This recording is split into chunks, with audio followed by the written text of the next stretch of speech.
Ang init!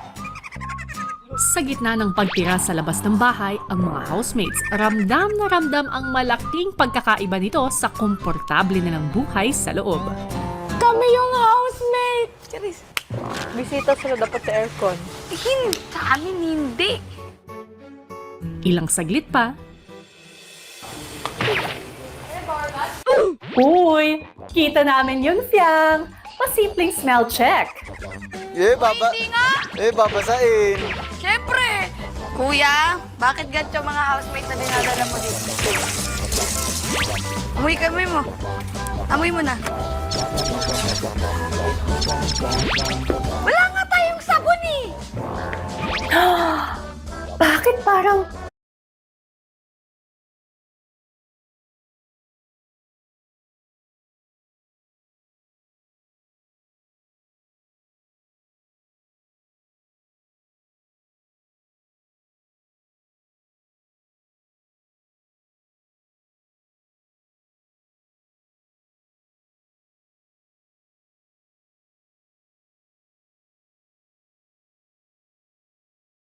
Kasalanan ko, Fiang? Oh, amoy mo na! Dito ka na tumira! Bago! Ay! Ah! Mabaho Galing! Aray! Amoy mo na! Basang-basa yung ilog mo! Ay! Hoy, nagsasama kayo! Basang-basa yung ilog! Kay Jepoy. Antay.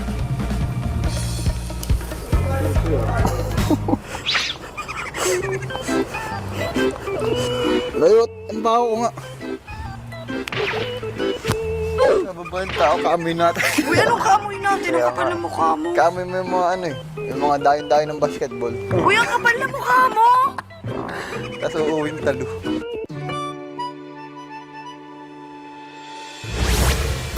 Pito na nga lang ang natitirang housemates ni Kuya at habang papalapit na tayo sa huling mga linggo ng edisyong ito, paano nga ba nila mapapatunayan na sila ay karapat-dapat sa titulong Big Winner? Hello Philippines! Hello world! Isang mahirap na tanong nga ang ibinigay ni Kuya sa ating mga housemates. Sino nga ba sa kanila ang may pinakamalaking ambag sa bahay? Pero ano nga ba ang sukatan nila ng ambag?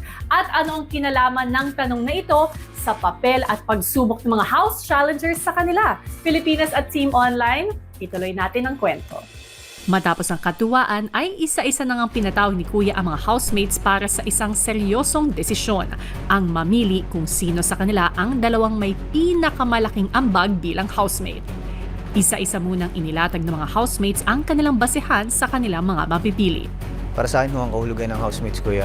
Unang-una, kuya, syempre yung pagpapakatotoo po sa sarili at pagpapahalaga ho sa kaibigan, sa kapwa-tao. Hindi po magiging maganda yung relasyon nyo sa loob ng isang bahay kung hindi ka po marunong makisama ho. Kuya, syempre, unang-una sa lahat, kailangan matapang ka. Pagka may mga task na madaming involved, kailangan mong lumaban para doon, kuya. Sundin lahat ng rules. Siyempre po kuya, willing po na magbago at willing po itama ang mga pagkakamali. Someone who's very goal-determined po, kuya, and who can do whatever it takes po. Patience. Kailangan po nila ng patience dahil maraming talagang pagsubok na mangyayari po dito sa loob ng bahay ni po, kuya. Matapos nito, oras na para magbigay ng dalawang pangalan ang bawat isa. Magsimula ka na, Binsoy. Handa ka na? Teka lang po, kuya. Just short.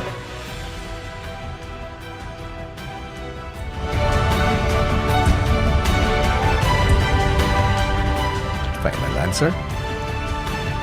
Wait.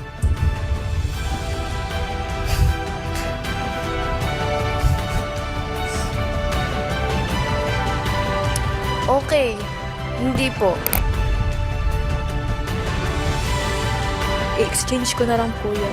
Kasi Hindi ko alam na ano ako, nalilito ako, kuya. Matapos magbigay ng kanilang sagot sa confession room, pinagtipon ni Kuya ang mga housemates para sa isang anunsyo. Samantala, ang mga house challengers naman ang nagpunta sa confession room. Isa-isa kong kinausap ang mga housemates. Tinanong ko sa kanila, sino ang dalawa na sa tingin nila ang may pinakamalaking ambag bilang housemate? Sasabihin nila sa harapan ng isa't isa. At ito, ipapapanood ko sa inyo. Pero, hindi lang yan ang magaganap. Dahil ang 5 housemates na hindi makakakuha ng pwestong yun ay ang 5 na inyong makakalaban.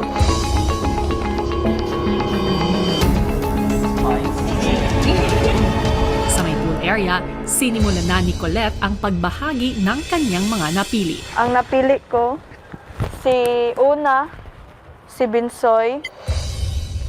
Si Binsoy po, kuya, kasi po marunong po siya na gumawa sa kusina, kuya, luto. Marunong po siya magdiskarte sa mga task po, kuya, at gumagana po yung mga diskarte niya, kuya. Tapos yung pangalawa, si JM, magaling po siyang magbigay po ng mga idea, kuya, tungkol sa mga task po na binibigay niyo, kuya, at magaling din po siya mag-advise as a kuya. Ang dalawa, na may ambag, isa ko and si Binsoy. Siya po lagi naghahanda ng aming pagkain, kuya. And siya din po kasi ang tumatayong tatay dito sa inyong bahay, kuya. Ako, kasi pagdating naman sa gabing bahay is nakakatulong naman ako. Nagkukusa ako. And sa mga task, alam kong nakakaambag din ako. Simple lang pinagbasayan ko dito, syempre. In terms of ambag, syempre task at pakikisama. Si Binsoy. Kitang-kita ko rin ho yung pagpapakatotoo niya sa sarili niya, kuya. At yung pakikisama po niya sa ibang tao. At ang pangalawa kong napili, syempre, sarili ko. Bagamang ihuli ko yung sarili ko. Simula ho, first week, alam ko po yung effort na naibigay ko. At alam ko ho yung pakikisama ko sa lahat ng naging housemates, kuya. Sa akin, yung dalawang napili ko, syempre, una sa akin, sarili ko. Pangalawa, yung napili ko is si JM. Pagdating ho sa mga taso na ginagawa namin weekly, kuya, marami din mga suggestions si JM na mga gaganda. Yung una kong pinili, very malaking ambag, Kuya Binsoy. Aside from cooking po every day, he also makes the house very happy po, Kuya. And the second one, and it's not biased, pinili ko si Kai. The talent that she has po, she has shared it to each and every one of us po, Kuya. We were able to learn from her po with the talent she has. Yung dalawang pinili ko, unang-una, si Kuya Binsoy. Simula nung umalis si Kuya Bricks po, simula sa pool po, kuya, siya na po yung nagluluto talaga po. Pangalawa na napili ko, syempre si Kuya JM. Parang para sila ni Kuya Binsoy talaga na hindi lang sa gawaing bahay, pati na rin sa task. First one I picked was Kuya Binsoy. He's a great, talented person. Tapos ang dami niya pang alam in general. My second option naman. Gawaing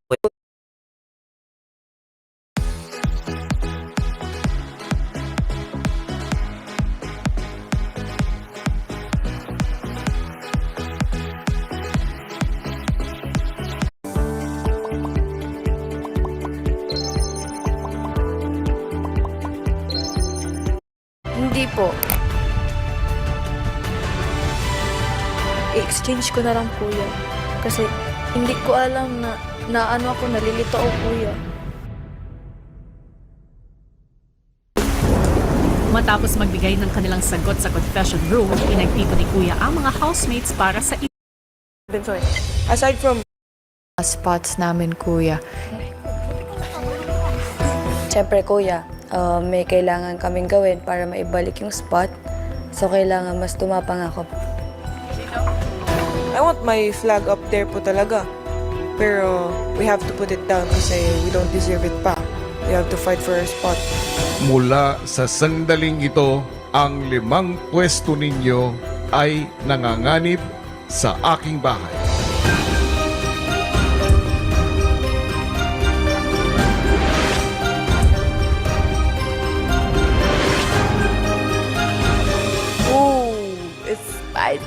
Kasi kuya, meron silang flag.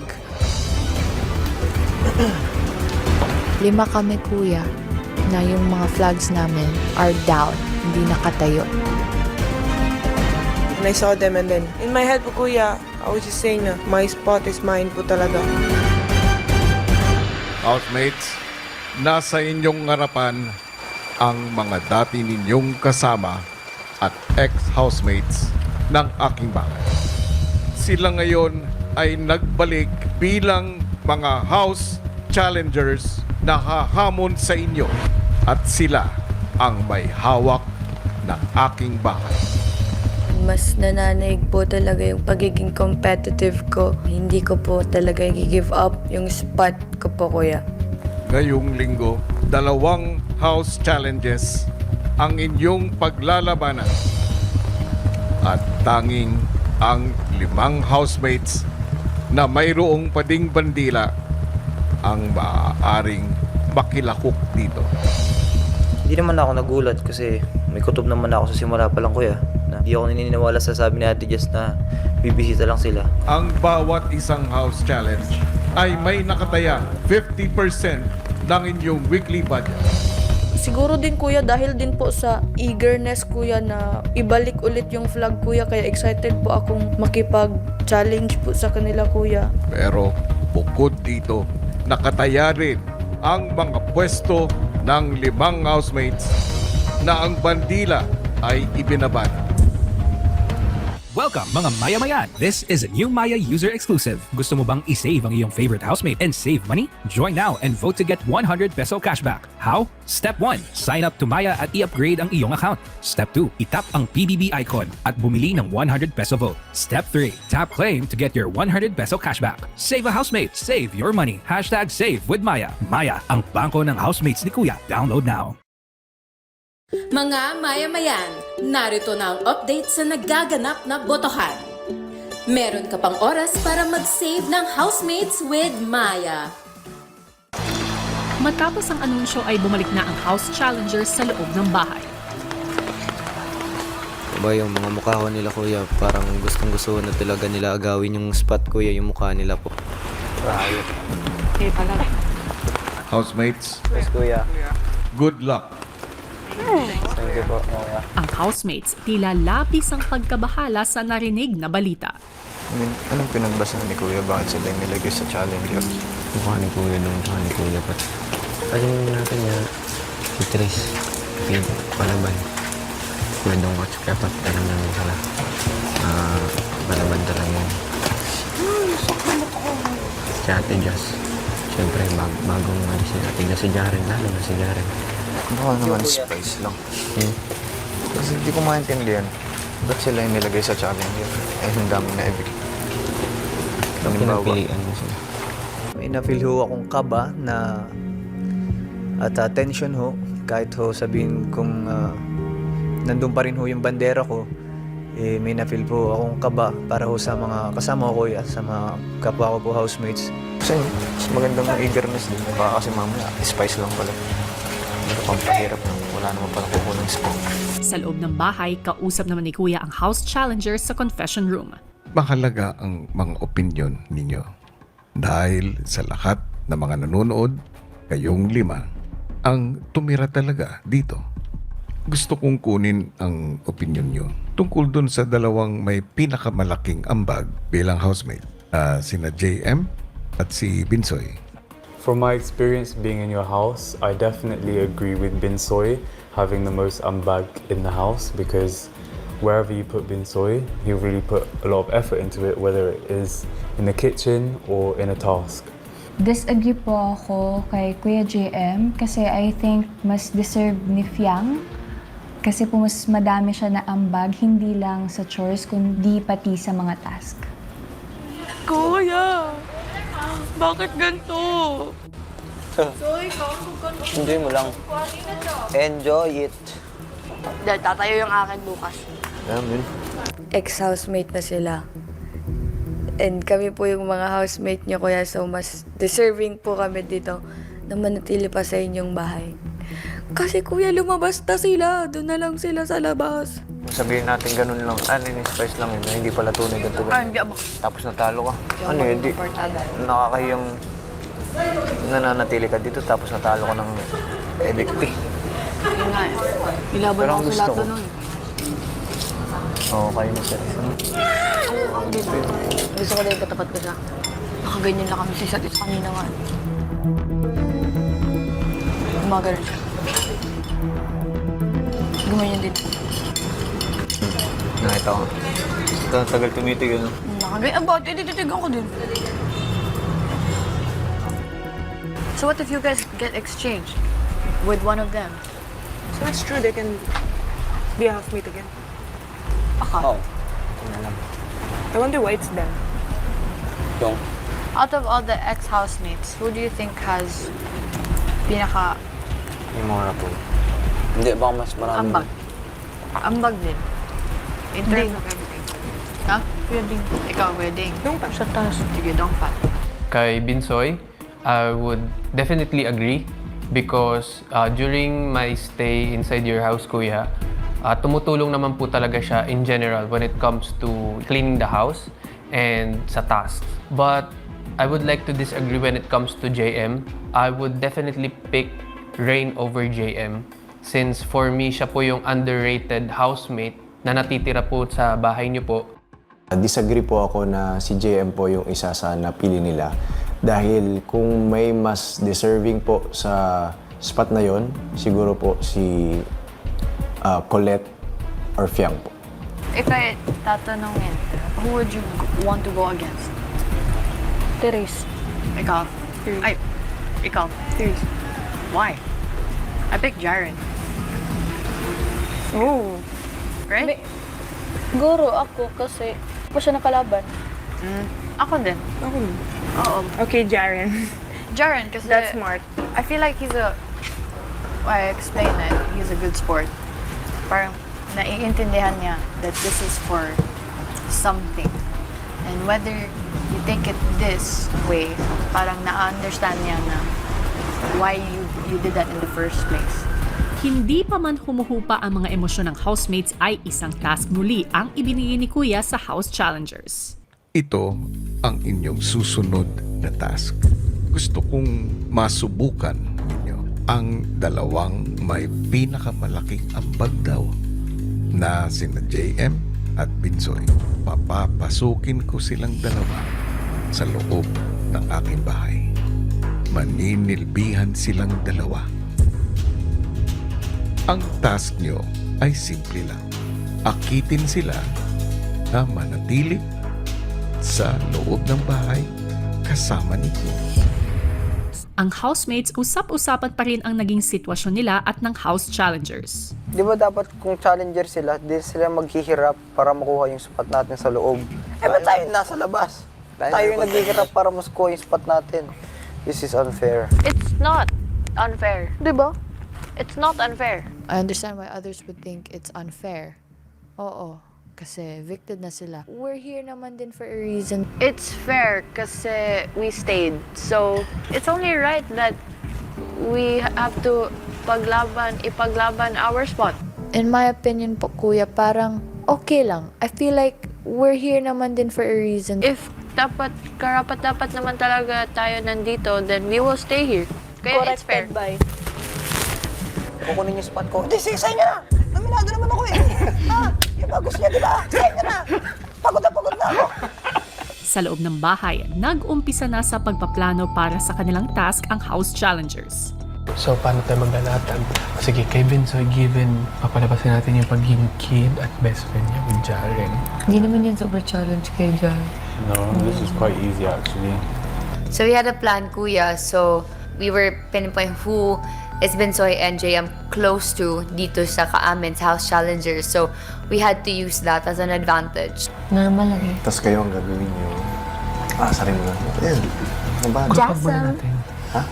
So we used that as our strategy na yun yung gamitin namin para at least ma-entice and we'll do our job properly. JM is gonna be the most cautious. Sa atin, At si Jess lang yung way niya.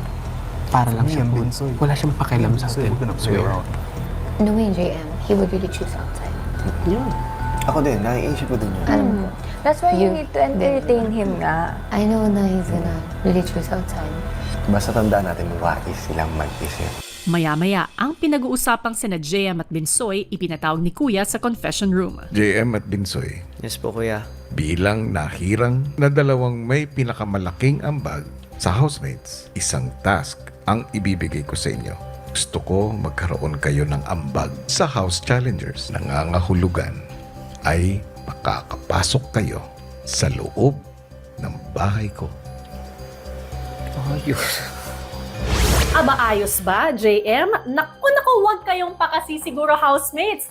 Dahil ang lahat ng ito ay parte ng hamon ni Kuya na masubukin kayong lahat at mas makilala pa kayo ng taong bayan. Samantala, kung isang sikretong character test ang haharapin ni na Binsoy at JM, isang fun activity naman na siguradong makakadagdag sa beauty ng ating mga girl housemates ang ibinigay ni Kuya. Silipin natin. Isang masaya and memorable bonding ang inihanda ni Kuya para sa kanyang female housemates. Hello po, Kuya.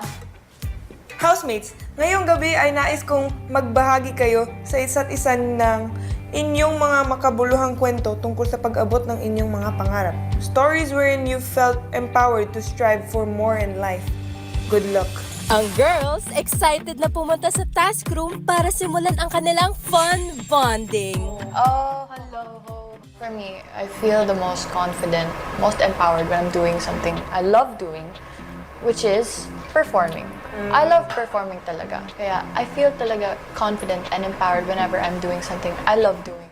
Ako naman, I feel empowered every time na nagsasayaw ako. Nagsasayaw kasi ako sa mga contents ko, so yeah. Okay.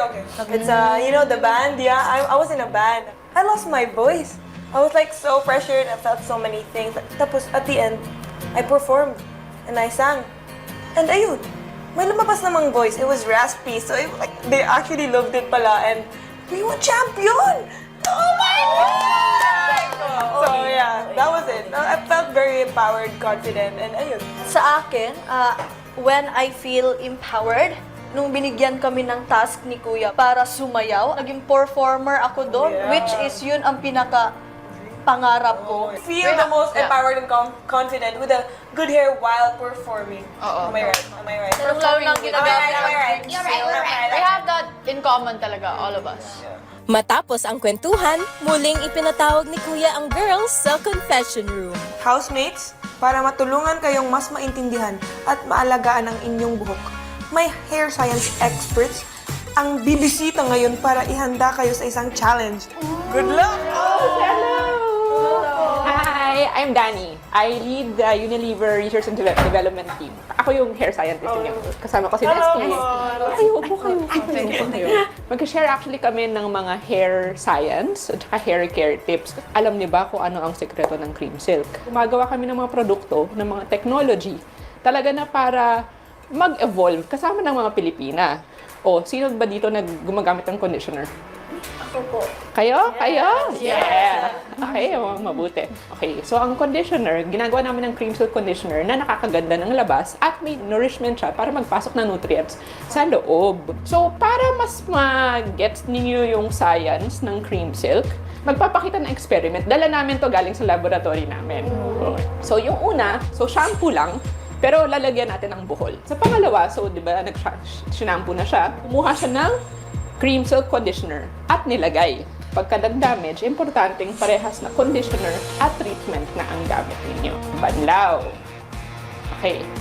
So, makikita nyo na habang nagbabanlaw, yung cream silk conditioner at treatment natin, dahan-dahan niyang binubuksan yung mga buhok para automatically nagiging straight siya, nagiging malambot, at makikita nyo na pag inakyat, yung buhol na iwan doon sa simpleng shampoo lang. I never knew that it worked like that.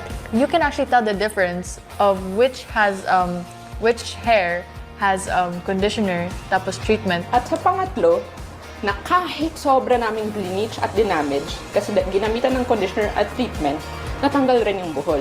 O, ano sa tingin nyo? Amazing, That's amazing. crazy. Kuya, we were able to learn po more about Para po na mas maging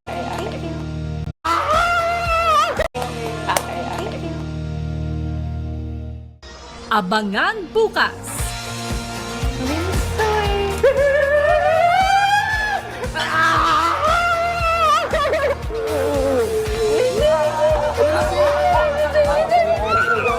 If you were in their place, would you have stayed here? Ako din. Deserve the rest. So, ikaw dito ka mag-sleep over ka na Darren. Sleepover! Gusto mo sa labas? Matutulog ka dito? walang katabi. Kuya, ang hirap pala ng ganito. Binabawi ko na yung madali na. Sobrang hirap.